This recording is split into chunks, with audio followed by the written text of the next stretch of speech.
Really, Hurst offers really everything that you're looking for in a wide receiver prospect. Okay.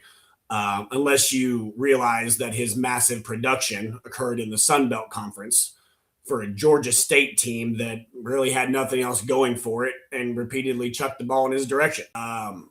You know, Hurst improved, in my opinion, his draft stock come this last combine in 2026, ran a 4.42, and then the broad jump was 135 inches and had a 36.5-inch vertical.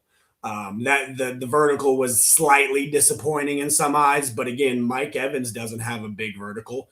AJ doesn't have a big vertical. Those bigger body wide receivers, they tend to not necessarily have a big vertical because they have the bigger body to operate in those situations.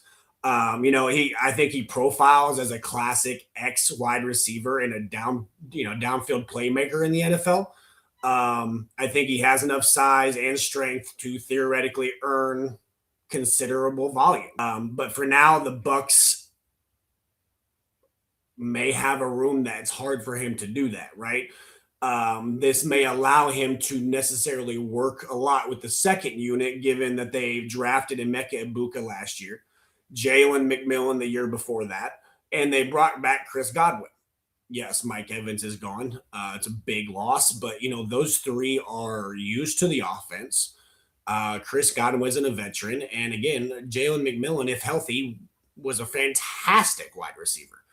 Emeka Ibuka really broke out last year and could arguably been the rookie of the year through the first 8 weeks, right?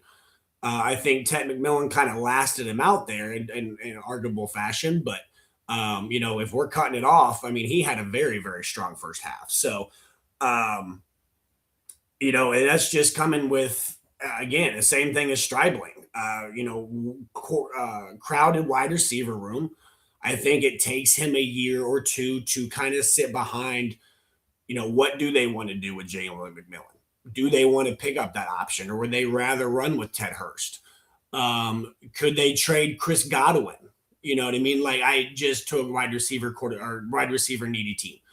There's so many options if this guy works out that they could open up to maybe a 4 wide receiver set. There's a lot of things that they could do, but again, we have to see the situation and how it plays out. So I would be weary to spending that late first, early second on him when he's going to sit on your bench and maybe possibly your taxi squad for a year.